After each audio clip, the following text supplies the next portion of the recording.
Dasar-dasar geometri ini terbagi lagi menjadi 5, yaitu titik, garis, bidang, ruang, dan sudut.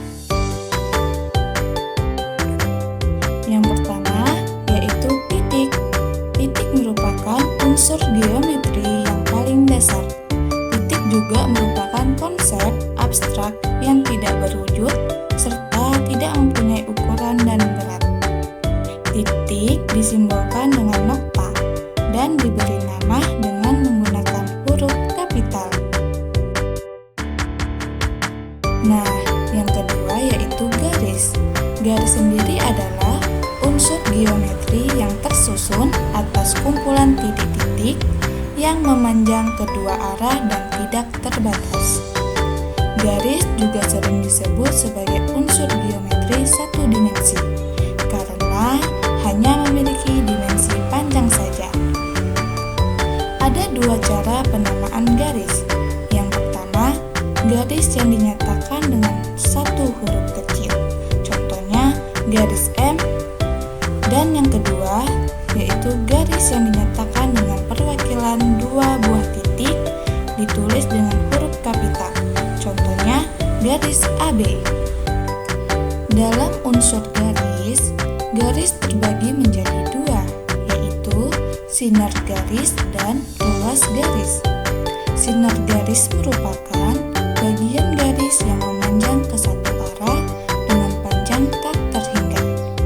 Sedangkan ruas garis merupakan bagian dari garis yang dibatasi oleh dua buah titik pada ujung dan pangkalnya, sehingga ruas garis dapat diukur panjangnya. Unsur yang ketiga yaitu bidang. Bidang sendiri diartikan sebagai permukaan yang rata, meluas ke segala arah dengan tidak terbatas dan tidak memiliki tebal. Bidang masuk ke dalam bangun dua dimensi karena bidang dibentuk oleh dua unsur, yaitu panjang dan lebar.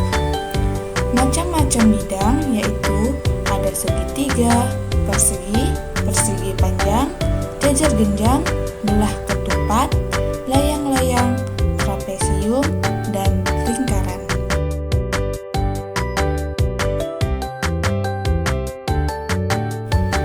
Unsur yang keempat yaitu ruang. Ruang merupakan kumpulan bidang-bidang yang mempunyai panjang, lebar, dan tinggi, serta berada pada dimensi ketiga. Salah satu model dari ruang adalah model bangun ruang. Macam-macam bangun ruang ialah kubus, balok, tabung, kerucut, 5 segitiga, 5 segi 4, prisma, dan bola.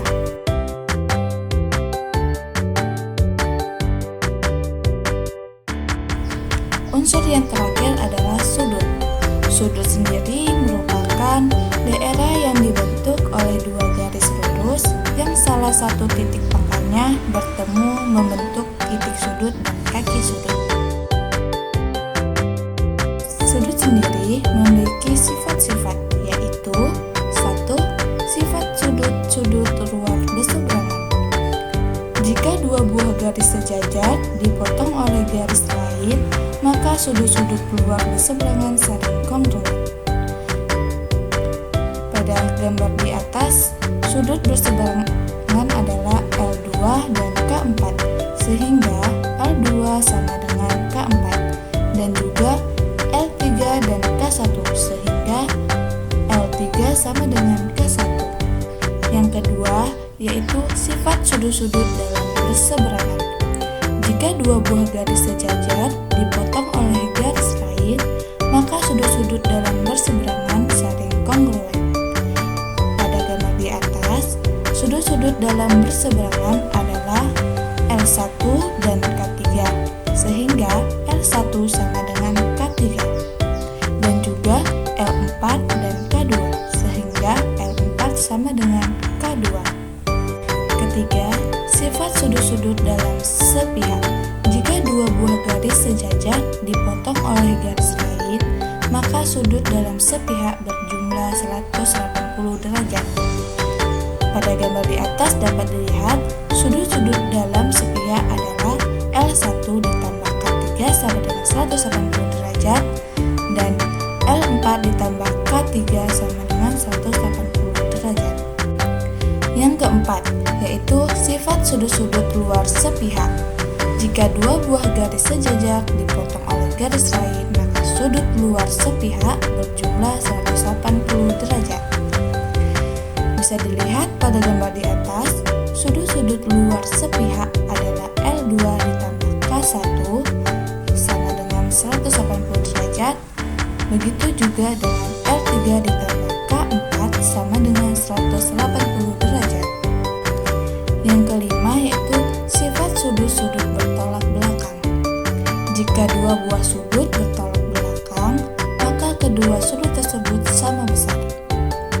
Pada gambar di atas, sudut-sudut bertolak belakang adalah L1 sama dengan L3 dan L2 sama dengan L4. Sifat sudut yang terakhir yaitu sifat sudut berpelurus. Jika dua buah sudut saling berpelurus, maka jumlah kedua sudut tersebut 180 derajat.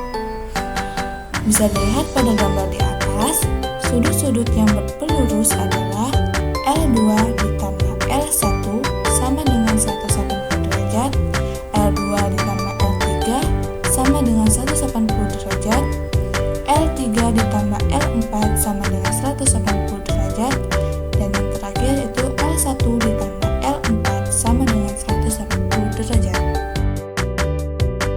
Selain memiliki sifat-sifat sudut, sudut juga memiliki jenis-jenis, yaitu yang pertama, sudut 0 derajat.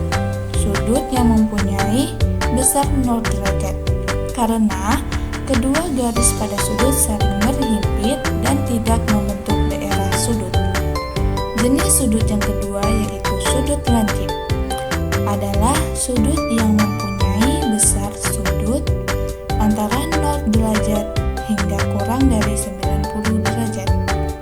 Yang ketiga yaitu sudut siku-siku, adalah sudut yang mempunyai besar sudut tepat 90 derajat. Yang keempat yaitu sudut tumpul, adalah sudut yang mempunyai besar sudut antara 90 derajat hingga kurang dari 180 derajat. Yang kelima yaitu sudut lurus, adalah sudut yang mempunyai besar sudut 180 derajat. Yang keenam yaitu sudut refleks, adalah sudut yang mempunyai besar sudut antara 180 derajat hingga kurang dari 360 derajat.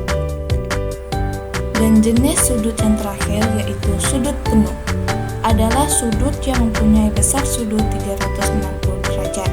Sudut ini membentuk daerah lingkaran penuh.